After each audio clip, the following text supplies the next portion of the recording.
So I played Jedi Survivor early. Last week, EA flew myself and a ton of other creators and press to LA to get hands-on with the game.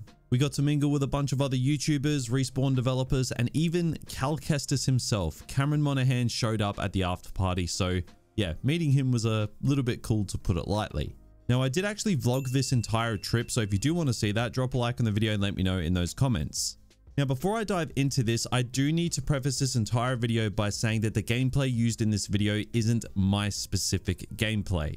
Everyone at the event was given roughly 20 plus minutes of condensed footage from the playthrough, so if you've seen other creators with the exact same footage, then that is why.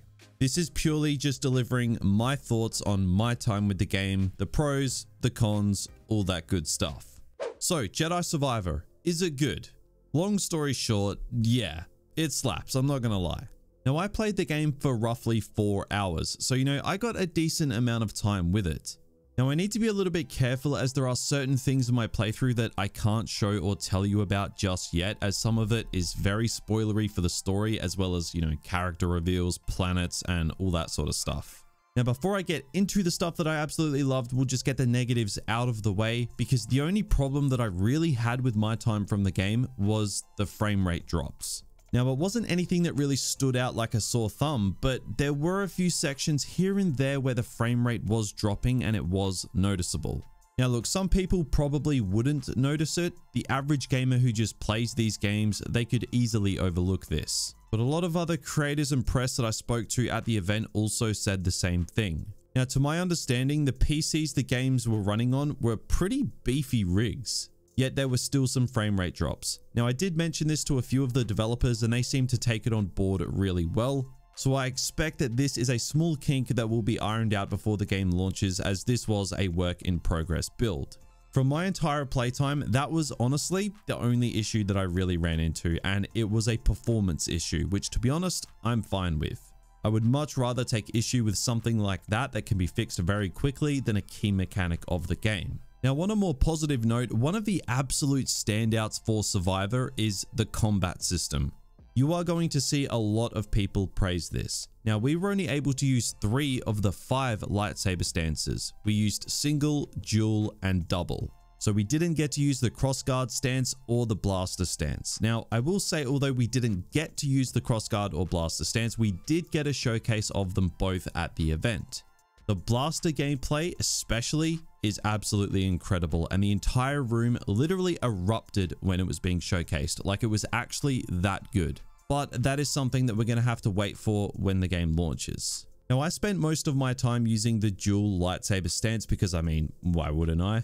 Each stance has unique animations as well as a unique skill tree which directly affects progression for each individual stance. The stances really take the game in a more tactical direction. You actually need to think about it. Fallen Order actually feels really shallow in comparison. Now, it must be mentioned, we saw in previous trailers very briefly that dismemberment is now in the game, and I can confirm it's absolutely there.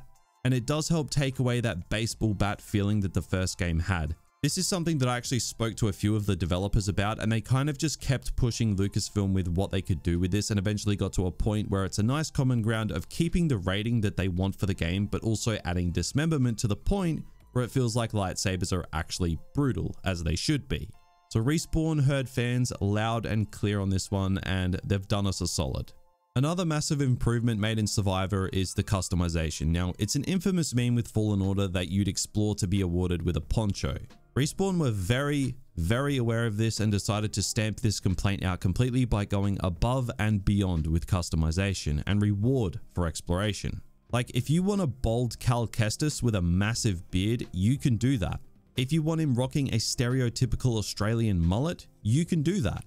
You can even customize the music at the local cantina on Kobo, or change BD1's ears. Like, that's the length they've gone to. There are a wide variety of outfits and combinations that you can apply to Cal, BD1, lightsabers, the outpost on Kobo, and much more. You even find shards across the world that allow you to purchase upgrades for Cal. Now, considering how big Kobo was, as that was the only planet we really got to explore, I can see players getting lost for hours just to 1, explore, but 2, get on the hunt for new customization options, because it's actually worth it this time round. There's even a little reward for exploration that I don't want to spoil for you, but all I will say is the developers had a little bit of fun with it. Now, the mounting system is a new mechanic in the game, and we were able to test this out toward the end of our playtime, and it is absolutely a necessary system in this game because the map is massive. It seems to be way larger than any of the planets in Fallen Order, including Zepho, and traversing Kobo would be nearly impossible if it weren't for flying mounts or ones on the ground.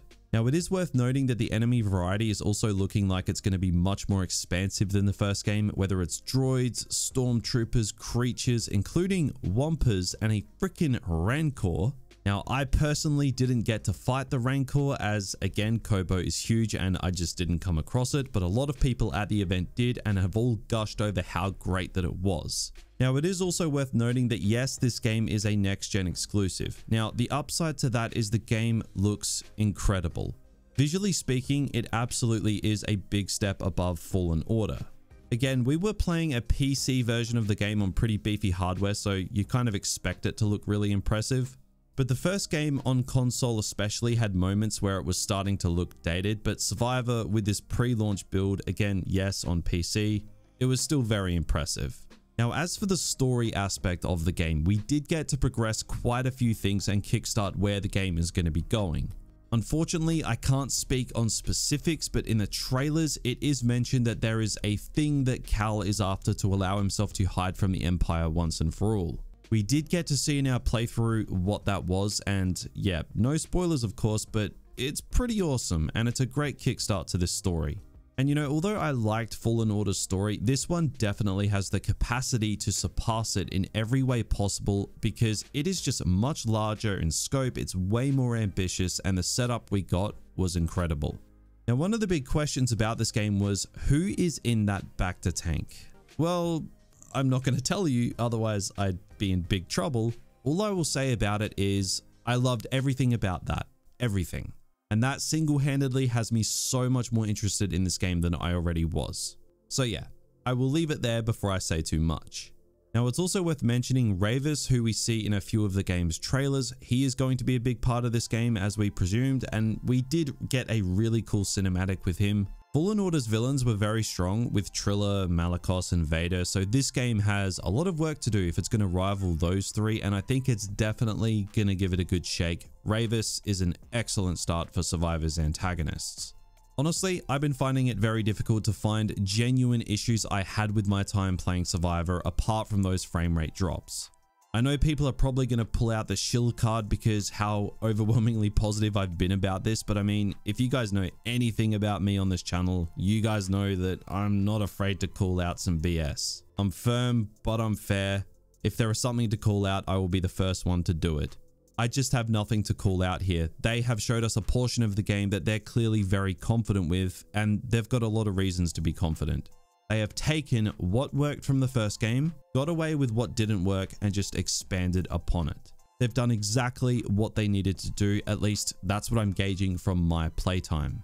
Now, I spent hours talking to developers after getting hands-on, and they are major Star Wars nerds, and they've put a lot of passion into this game. It really just installed more confidence to me that this Jedi franchise that Respawn have is a massive winner, and given the success of the first game and how good this one is shaping up to be, I wouldn't be surprised if we see even more from this franchise. So overall guys, the portion of Survivor that I played, it was fantastic. Virtually no issues with it apart from those frame rate drops. Again, just a big thank you to EA for sending us out to LA to play the game, talk with all of the devs, meet tons of incredible content creators and incredible people. And also a big thank you to you guys. None of this is possible without your support. Without you guys, I'd never have even gotten the opportunity to do this. So a big thank you. And again, if you do want to see the full vlog of this event and behind the scenes, show some love on this video. But let me know your thoughts on Survivor from what you've seen here. Let me know down in those comments below. Subscribe to the channel as it's officially Jedi Survivor month and there is a lot to come. Thanks for watching and take care.